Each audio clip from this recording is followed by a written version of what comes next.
শীতের নরম রোদ আর ভোরের শিশিরে কুষ্টিয়ার মাঠগুলো এখন কর্মচঞ্চল হয়ে উঠেছে। জেলার বিভিন্ন উপজেলায় পেঁয়াজের চারা রোপণে ব্যস্ত সময় পার করছেন কৃষকেরা।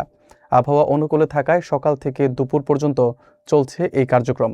কৃষি বিভাগ বলছে, চলতি মৌসুমে পেঁয়াজ আবাদ বাড়ার সম্ভাবনা রয়েছে। বিস্তারিত থাকছে মোহাম্মদ মঞ্জুরুল ইসলামের প্রতিবেদনে। শীতের সকালের শিশির আর নরম রোদের ছোঁয়ায় কুষ্টিয়ার বিস্তীর্ণ মাঠে শুরু হয়েছে পেঁয়াজের চারা রোপণের ব্যস্ত মৌসুম। সদর, কুমারখালী, খোকসা ও দৌলতপুর উপজেলার একের পর এক জমিতে দেখা যাচ্ছে সারি সারি সবুজ চারার প্রস্তুতি। ভোর থেকেই কৃষকেরা মাঠে নেমে পড়েছেন। কেউ কোদাল হাতে মাটি তৈরি করছেন, কেউ বা মনোযোগ দিয়ে চারাগুলো রোপণ করছেন। সকাল থেকে দুপুর পর্যন্ত একটানা কাজের পরেও বিকেলেও আবার শুরু হচ্ছে দ্বিতীয় দফা রোপণ কার্যক্রম। এই কাজে নারী ও পুরুষ উভয়ই অংশ নিচ্ছেন। কৃষকদের ধারণা, চলতি মৌসুমে আবহাওয়া অনুকূলে থাকায় চারা রোপণ দ্রুত শেষ করা সম্ভব হবে। কৃষি বিভাগ জানায়, উন্নত জাতের চারা ব্যবহার, সুষম সার প্রয়োগ এবং সময়মতো সেচ নিশ্চিত করতে মাঠ পর্যায়ে কৃষকদের নিয়মিত পরামর্শ দেওয়া হচ্ছে। একই সঙ্গে রোগবালাই দমন ও আবহাওয়ার পূর্বাভাস অনুসরণ করার দিকেও গুরুত্ব দেওয়া হচ্ছে। তবে সার ও শ্রমিকের মূল্য বৃদ্ধি এবং হঠাৎ আবহাওয়া পরিবর্তনের আশঙ্কা কৃষকদের কিছুটা দুশ্চিন্তায় রেখেছে। তবুও মাঠ জুড়ে দাঁড়ানো সবুজ চারাগুলো তাদের মনে জাগিয়ে তুলছে নতুন আশার আলো।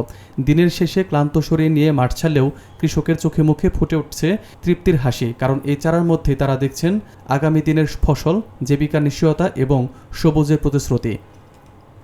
দর্শক শ্রোতা, কুষ্টিয়া অঞ্চলের গ্রাম বাংলার এখন যে ফসলটি কৃষকরা চাষ করছে সেটি হলো পেঁয়াজ।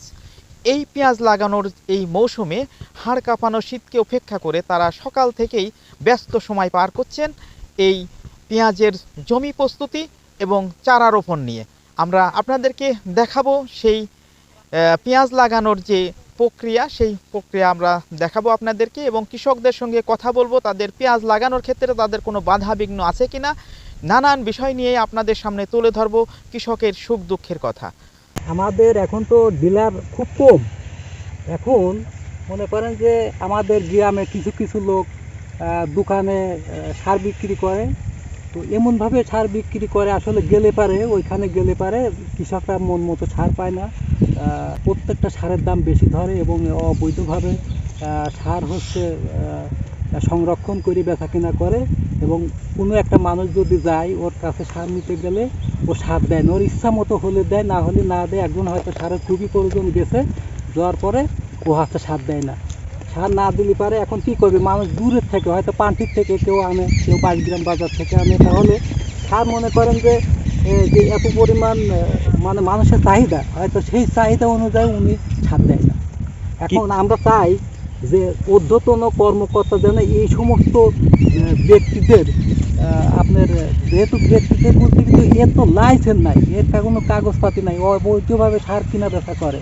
আমরা চাই এদের নির্মূল করতে হবে। আমি দেখা যাবো সার দেবেন না, সময় নেই, আমি সার দিতে পারলাম না। যে ভাই আমার তো বাড়িতে লোক বসে আছে, আমি আমার কি বিপিআইসি ডিলার হাউসে আছে, কুশিপাশা আছে, জালাল আছে, আমাদের কুশিপাশা বাজারে জালাল সাহেব আছে ডিলার।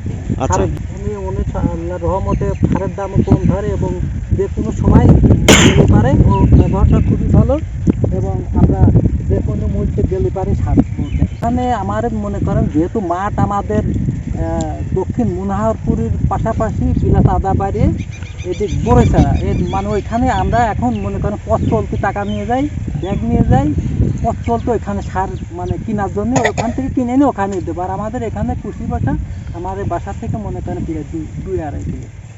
এই জন্য এই সুবিধার জন্য আছে ওইখানে সার আনতে যাই, এই সুবিধাটাই আছে। সুলতান চারা 2 কেজি দিয়েছিলাম, চারাটা খুব একটা ভালো কলাইনি। কেজিতে 1 বিঘা একটু বেশি আশা করছিলাম লাগাবো, কিন্তু মনে হয় 2 কেজি 1.5 বিঘা হতে পারে। এসপি, এমওপি, তারপর ইউরিয়া, এটা তো বাইরে বিক্রি হচ্ছে বেশি। আমার এখানে ধরেন ইউরিয়া 28 টাকা কেজি বিক্রি হচ্ছে, আমরা ধান ভ্যাটারা আছে এগুলো সমন্বয় করি। কিনারও এই নয় যে আপনার বাংলার টিএসপি, ডিএপি এইগুলা থেকে থেকে পাওয়া যাচ্ছে না, এই জন্য তাহলে তো আর রটে না, তা গোপনে না। 2-1 কেজি আমার নিজস্ব খদ্দের যারা আছে এরা কেনে, আমরা তো বাজার ঘাটের দোকানদার না। আমাদের এই নর্মাল ফসফেট, পটাশ আর ইউরিয়া দিয়েছে। ঘরে গেলে তো সার দিচ্ছে না ঠিক মতো, লাইন ধরে নিতে হচ্ছে, বুঝতেছেন তো।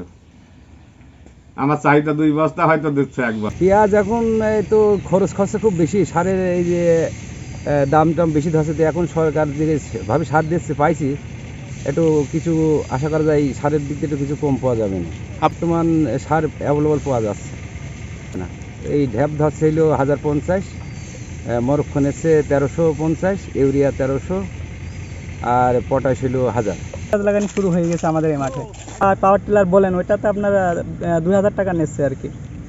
2 বিঘি 4 বিঘি 1 বিঘি 10 বিঘি কি করে এলি, আমার নিজের লাগাতে হবে বিঘি খেলে হয়েছে একরকম, নাভি ছাড়া তো আমার দিন কত পরেই লাগাবো।